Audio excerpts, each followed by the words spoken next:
Welcome to another edition of Politics Done Right. You guys know that I do a whole lot of politics and sometimes things that are a little bit on the not so politics side, and this is one of those that we're going to do right now. And it started this way. Barbara came over to the table to get one of the my As I See It books, and afterwards she said we were talking some politics, and she said she wanted to talk about two women, and she said sort of hesitantly, I hope this is okay, one is a black woman, one is a white woman. And I looked at her and with a sort of an eye, and I said, why did you think you have to say that? And she said, you know, when you're just meeting someone and you don't know where they're coming from and they don't know my story, as a white person and the privilege I enjoy, I try to be respectful and be mindful of the language I use, and I know how important it is and that it does matter how we say things. So I was trying to be polite. Egberto and I just met as volunteers here at Netroots yesterday, and I think it's important, especially in the white community, to be more mindful of the language you use, how you approach things, and understand that your way of doing it is not the center of the world, as we are often brought up. I was also brought up in a very racist household, so I try to be very mindful that things that I grew up thinking of as acceptable or the norm, that they're not. right. And it's a process. Now, the only thing that I had with it though is that in our way of talking to people, right? And like I told you, I'm black, Caribbean, and Latino all at once, which gives me a certain sort of sexism and past sexism and past homophobia. And I called myself a recovered sexist, recovered homophobe, because I know for a fact now that I don't, that I've extricated those sort of bad habits or bad whatever they are. And what I would hope for that later on, that we don't have to, depending on who we're talking to, really sort of hold back or have to be self-censoring too much, because I think it hurts the conversation.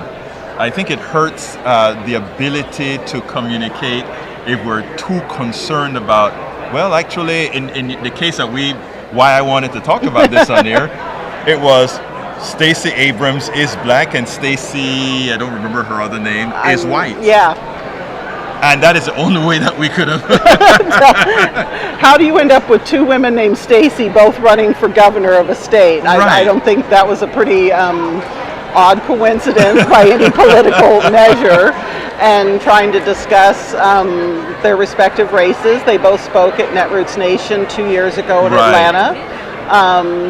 And it was especially in that literally while we were in Atlanta was when the events of Charlottesville happened. In fact, we had a big march on that. Yeah, and Netroots people did a march, but I was sitting in the Martin Luther King Museum reflecting on what was going on and thinking, it's too long. Yeah. It's too long. Yeah. But look, I think some of what concerned me, you found in a statement that I'd love for you to read to our audience, because I think that statement encapsulates some of the things that I hope are where we can go. So I have to give a shout out. I did a recent service at my UU congregation in Fullerton in Southern California with Chris Kraus, who is an amazing organizer, organizing white people for racial justice.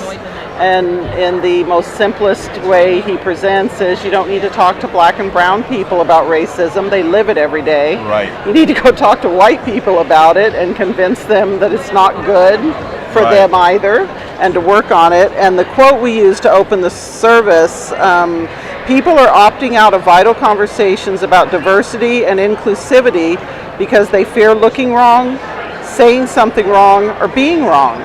Choosing our own comfort over hard conversations is the epitome of privilege, and it corrodes trust and moves us away from meaningful and lasting change. This is Brene Brown in Dare to Lead, Brave Work, Tough Conversations, Whole Hearts.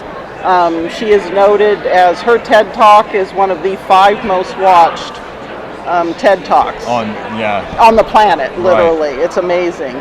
She's a pretty amazing person, and this is what she said. Well, Barbara does that. So. Barbara Nelson, I appreciate you bringing this up, because I think one of the important parts of these conferences is for us to be open, for us to be able to hit the things that people need to hit on, right? Because if we're going to really make change, it has to start somewhere.